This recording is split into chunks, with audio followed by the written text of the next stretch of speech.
साबिक वज़ीर ख़ारजा और चेयरमैन पाकिस्तान पीपल्स पार्टी बिलावल भुट्टो ज़रदारी की क़यादत में एक आला सतही पाकिस्तानी पार्लिमानी वफ़द ने लंदन में हाउस ऑफ कॉमन्स के स्पीकर सर लेंजे होयल से मुलाकात की। बिलावल भुट्टो ने स्पीकर को पहलगाम वाक़े के बाद खित्ते में बिगड़ती हुई सिक्योरिटी सूरत-ए-हाल से आगाह किया। उन्होंने हिंदुस्तान की जानिब से पाकिस्तान पर लगाए गए बेबुनियाद और मनगढ़ंत इल्ज़ामात पर पाकिस्तान के शदीद तहफ़्फ़ुज़ात का इजहार किया, जो किसी मुस्तनद तहकीकात के बगैर आयद किए गए हैं। उन्होंने सिंतास मुआहदे को मुअत्तल करने के भारतीय इक़दाम को भी उजागर किया, जो बैनुल अक़वामी क़वानीन और बैनुल रियासती असूलों की संगीन खिलाफ वर्जी है। उन्होंने इस बात पर जोर दिया कि जनूबी एशिया में पायदार अमन का क़याम मसला जम्मू कश्मीर का मुनसिफाना और पुरअमन हल के बगैर मुमकिन नहीं, और ये हल अक़वाम मुत्तहिदा के चार्टर और सलामती कौंसिल की मुतल्लका करारदादों के मुताबिक होना चाहिए। आज हमारा जो फाइनेंशियल टाइम्स का एडिटोरियल बोर्ड के साथ हमारा एंगेजमेंट रहा, speaker of the house of Commons से हमारा एंगेजमेंट रहा है। अब हम ब्रिटिश गवर्नमेंट के जो फॉरेन ऑफिस मज़ीद उनके ऑफिशल्स आ रहे हैं, इनसे हम मुलाकात करेंगे। हमारा जो पार्लियामेंट्री ग्रुप है ब्रिटिश हाउस ऑफ कॉमन्स का कश्मीर के हवाले से, उनसे हम इंटरैक्ट करेंगे। तो बहुत अल्हम्दुलिल्लाह हमारा जो एम्बेसडर साहब है उन्होंने जो तफसीली प्रोग्राम रखा है हमारे डेलीगेशन के लिए।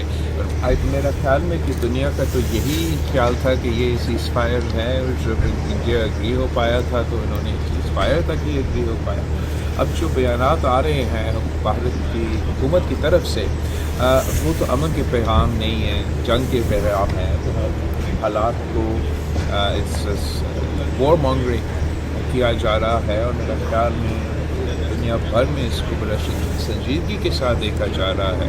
कितना मेहनत के बाद जिस तरीके से एक सीज़ फायर कायम किया गया, और उस सीज़ फायर का फर्स्ट स्टेप होना था कि हमने मज़ीद बातचीत करके एक परमानेंट पीस की तरफ भरना था। मगर नज़र ये आ रहा है कि भारत का एजेंडा ये है कि वो सदर ट्रंप का और इंटरनेशनल कम्युनिटी के इस एफर्ट को अंडरमाइन करना चाहते हैं, और एक बार फिर इसलिए उन्होंने उनका इंटरनल असेसमेंट ये भारत के मिलिट्री सर्किल में कि नहीं, बड़ी शिकस्त हुआ है पाकिस्तान के आर्म फोर्सेस के हाथों, हमारा एयर फोर्स के हाथों।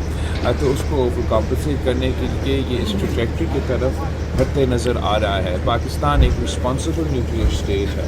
हमने इस जंग के दौरान भी एक बहुत ही रिस्पॉन्सिबल किरदार अदा किया, रिस्ट्रेंट का ज़ाहिर किया, और आज भी जो ज़िम्मेदारी इस डेलीगेशन को दिया गया है वो अमन की पैगाम लेके इसके लिए जद्दोजहद कर रहे हैं। जबकि भारत का मेरा ख्याल में इरादा ये है कि वो इनका अपना जो अनरिस्पॉन्सिबल बिहेवियर है उसको कंटिन्यू करना चाह रहे हैं। इंटरनेशनल लॉ के, यूनाइटेड नेशंस के रूल्स बेस्ड ऑर्डर को वायलेट करते आ रहे हैं, और आगे जाके शायद हम कहें कि वो ये। स्पीकर सर लेंजे होयल ने पाकिस्तान और बरतानिया के दरमियान तवील अल मुद्दती और खुशगवार ताल्लुकात का अदा किया, जो कई दहाइयों पर मुहित है। उन्होंने बरतानवी माशरे में पाकिस्तानी कम्युनिटी की खिदमत को सराहा और हित्ते में अमन और इस्तेहकाम के फरोग के लिए बरतानवी हुकूमत के अज़म को दोहराया। वफद में वफाकी वज़ीर बराए माहौलियाती तब्दीली डॉक्टर मुसद्दिक मलिक, सेनेटर शीरी रहमान, साबिक वज़ीर ख़ारजा हिना रब्बानी खर, साबिक वफाकी वज़ीर खुरम दस्तगीर, सेनेटर फैसल अली सब्ज़वारी, सेनेटर बुशरा अंजुम भट्ट, साबिक सेक्रेटरी ख़ारजा जलील अब्बास जिलानी और तहमीना जंजुआ शामिल थे।